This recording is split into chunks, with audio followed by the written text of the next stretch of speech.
Hello guys, আসসালামু আলাইকুম। কেমন আছেন সবাই? আলহামদুলিল্লাহ আমি অনেক ভালো আছি। তো এই তো ভোর রাত্রে উঠে পড়লাম, ভোর রাত্রে উঠলাম সিঁড়ি করার জন্য। তো ঠিক আছে, চলেন দেখি সিঁড়িতে আজকে কি করা যায়, কারণ আল্লাহ রিজিকে যেটা লিখেছে সেটাই তো হবে। তো ঠিক আছে, সিঁড়ি করা হোক, পরে আবার কথা হবে, দেরি হয়ে গেছে অনেক।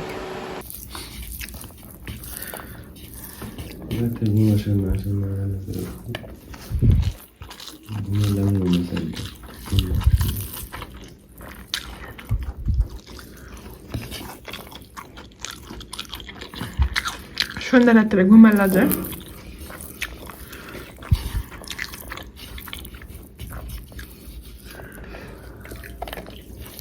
সেপ্তাহের পর থেকে ঘুমাচ্ছ?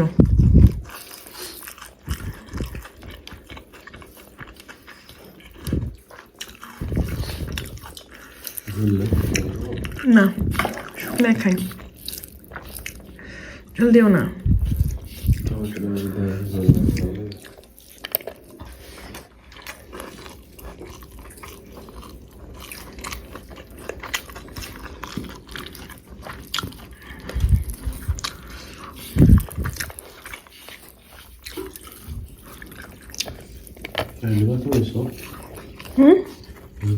যাও,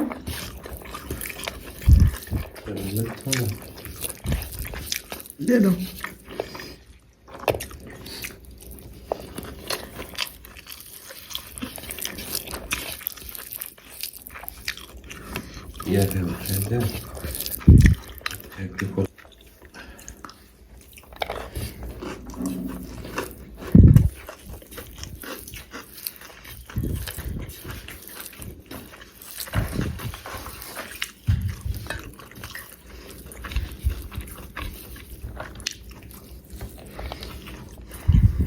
আসসালামু আলাইকুম গাইস, আজকে রান্না করেছি, বাসায় রান্না করেছি হালিম।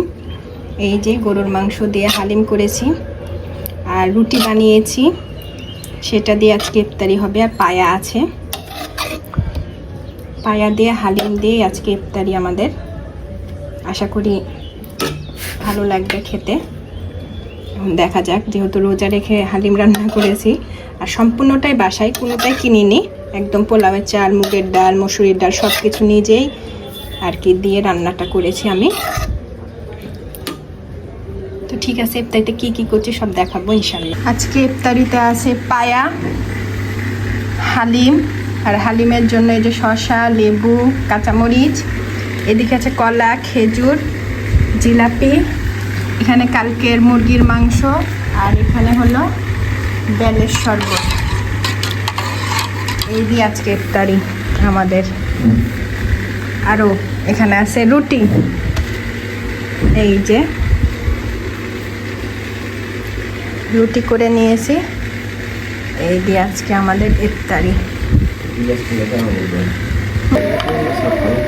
বিসমিল্লাহ।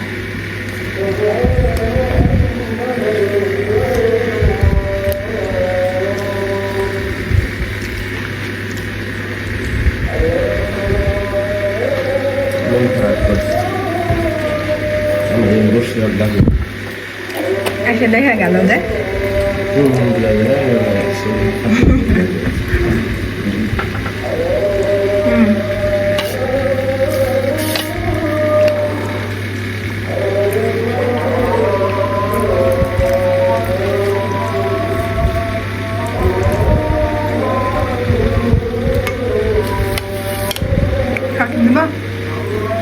শসা, লবণ টবণ দেখো কেমন কি হয়েছে, রাখো।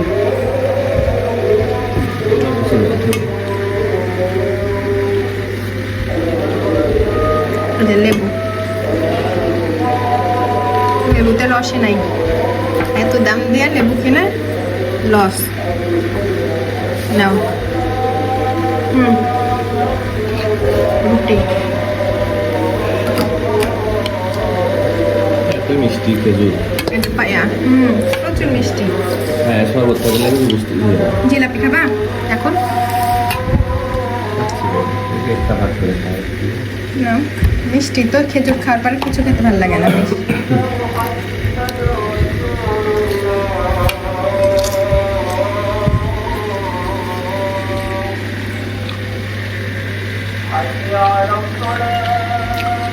আসসালামু আলাইকুম। তো আজকে সারাটা দিন অনেক ব্যস্ততায় কাটালাম, অনেক কাজ বেড়ে গেছে, আসলে সময় পাচ্ছি না। তো ইফতারি শেষ করলাম। ইফতারি শেষ করার পরে ভাবলাম আপনাদের কিছু কথা বলি। কিছু কথা বলতে বলতে ভিডিওটি শেষ করি। তো কার কেমন দিনকাল যাচ্ছে অবশ্যই কমেন্টে জানাবেন। আমার তো ভীষণ ব্যস্ততায় দিন যাচ্ছে, শরীরটা খুব ভালো নেই, একটু শরীর খারাপ। তো যাই হোক, রোজাগুলো করছি, দোয়া করবেন সুসম্পূর্ণভাবে যেন 30টা রোজা করতে পারি। রান্নাবান্না কাজ কাম মানে সকাল হলে কাজ, আবার এদিকে ভোরবেলাতে উঠে সেহরি করা, সেহরির পরে দিন আবার নামাজ কালাম পরে আবার ঘুমানো, সেই ঘুম থেকে উঠতে আবার লেট, তারপর আবার ঘরের কাজ কাম, দেন 1টা বেজে যায়, গা গোসল দিতে দিতে নামাজ কালাম পড়তে পড়তে প্রায় 2টা 3টা বেজেই যায়।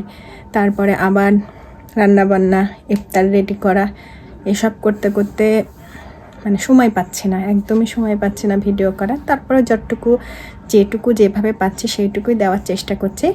আপনারা দোয়া করবেন আমি যেন ভিডিওটা কন্টিনিউ করতে পারি, ধৈর্য যেন না হারিয়ে ফেলি। তো ঠিক আছে, আজকের ভিডিওটি এ পর্যন্তই। সবাই ভালো থাকবেন, সুস্থ থাকবেন, আমাদের জন্য দোয়া করবেন। আসসালামু আলাইকুম, আল্লাহ হাফেজ।